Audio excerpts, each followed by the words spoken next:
Halo semuanya, selamat datang kembali di channel Trycode Indonesia. Di video kali ini kita akan melanjutkan playlist kita, yaitu tentang salah satu framework CSS, yaitu Bootstrap. Nah, di sini saya sudah berada di halaman utama dari website Bootstrap.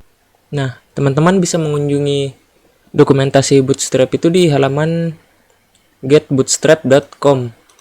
Nah, jadi tampilannya seperti ini. Jadi, untuk video kedua ini kita akan membahas bagaimana melakukan instalasi Bootstrap pada project web kita.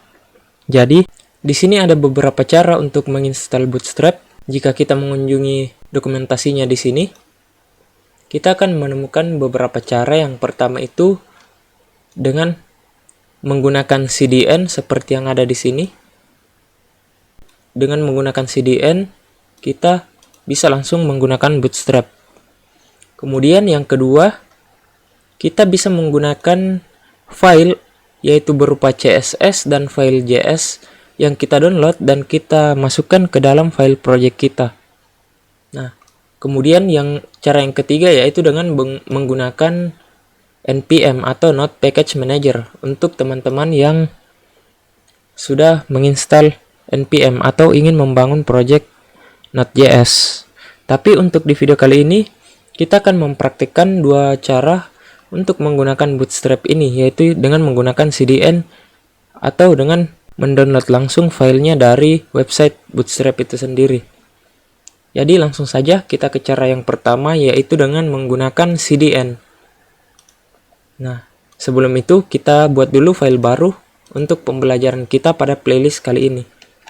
Kita buat saja namanya menjadi belajar Bootstrap untuk pemula.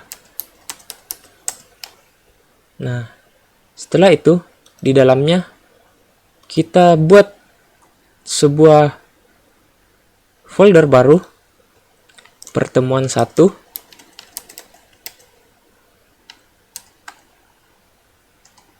instalasi Bootstrap.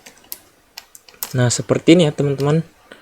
Kemudian kita buka foldernya ke dalam kode editor kita.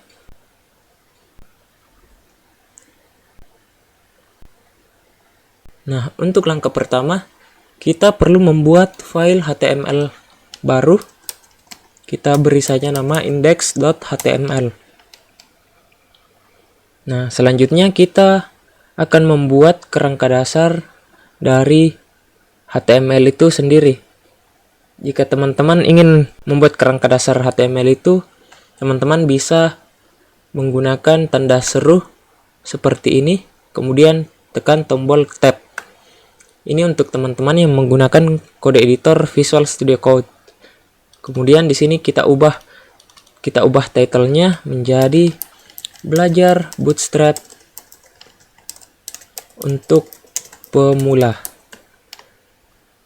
Nah, kemudian di dalam body kita buat satu buah heading. Di sini kita tulis juga belajar Bootstrap.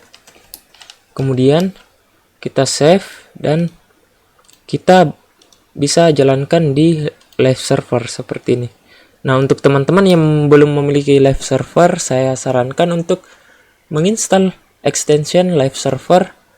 Teman-teman bisa klik di bagian extension yang ada di bagian kiri ini.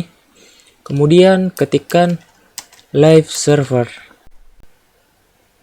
Nah, kemudian pilih live server yang ada di sini, yang autornya Ritwik Day.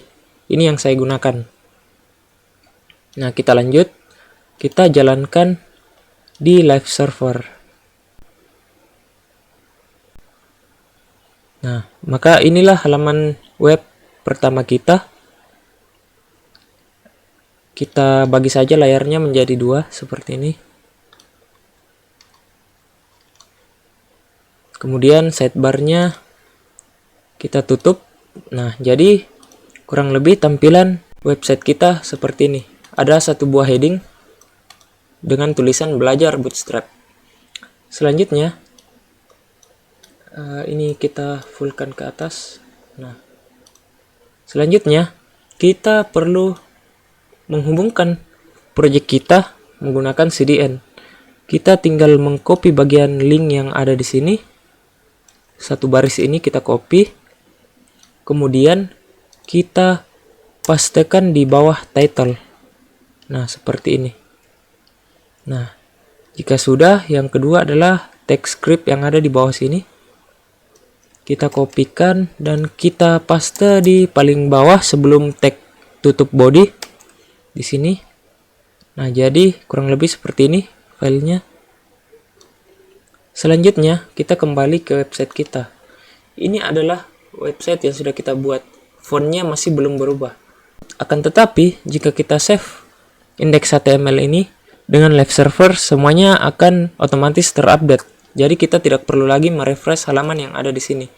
Kita cukup save saja projectnya di sini, atau teman-teman bisa juga langsung menekan tombol Ctrl+S. Nah, kita save.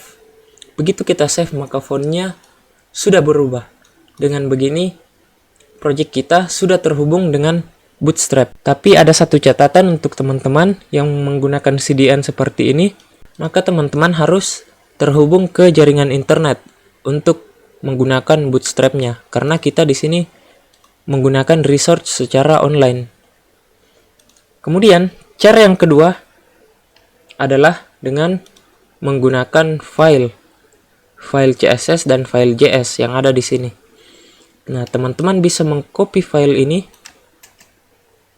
dan buka tab baru, lalu klik enter, tekan enter maksud saya. Kemudian ini file untuk CSS-nya. Teman-teman bisa langsung mendownloadnya saja. Kemudian kita letakkan di dalam folder project kita, yaitu pertemuan 1 instalasi Bootstrap. Nah, di sini kita akan membagi file-file ini ke dalam beberapa bagian. Yang pertama CSS. Nah, kita akan menyimpan file yang pertama ini di dalam folder CSS. Lalu kita save. Selanjutnya kita tutup tab yang ada di sini. Lalu kita kunjungi lagi di bagian JS ini dan kita copy URL-nya dan kita download lagi seperti yang kita lakukan sebelumnya. Kita save as. Bedanya di sini kita tidak lagi menyimpannya di dalam folder CSS, tapi kita bikin folder baru lagi, misalnya JS. Nah, di sini kita menyimpan file JS-nya. Kita save dan kita tutup kembali browsernya. Lalu kita kembali ke halaman web kita. Kita hapus kembali link ini dan script ini. Maka semuanya kembali lagi seperti semula. Jadi, jika kita buka folder projectnya, ada folder JS, ada folder CSS. Nah, yang pertama kita lakukan adalah mengimport CSS-nya di bawah title seperti ini. Kita pilih yang link.2 CSS agar secara otomatis dibuatkan. Kemudian yang kedua itu kita buat script di sini. Kita pilih yang src dan kita buat menjadi JS/bootstrap bundle min JS. Jadi sidebarnya saya tutup dulu supaya teman-teman bisa melihatnya dengan jelas. Jadi seperti ini. Untuk CSS-nya kita ubah href-nya sehingga mengarah ke folder CSS dan file bootstrap min CSS. Di sini kita ubah filenya. Untuk href-nya kita kosongkan dulu. Kemudian kita ketikkan nama foldernya CSS yang di dalamnya terdapat file bootstrap.min.css. Begitu pula untuk file JS-nya. Kita ketikkan JS, kemudian /bootstrap bundle min JS. Nah, jadi seperti ini. Kita tutup kembali sidebar-nya. Dan ketika kita save project ini, teman-teman perhatikan di sini fontnya masih seperti biasa. Ketika kita save, maka fontnya telah berubah dan sudah terhubung ke file bootstrap min CSS dan Bootstrap bundle min.js yang ada di sini. Jadi mungkin itu saja cara instalasi Bootstrap. Di sini kita sudah mempraktikkan dua cara untuk instalasi Bootstrap, yaitu menggunakan CDN dan menggunakan file CSS dan JS yang sudah kita download melalui dokumentasi resmi Bootstrap. Jadi cukup sekian dulu untuk video kita kali ini dan sampai jumpa di video selanjutnya. Terima kasih.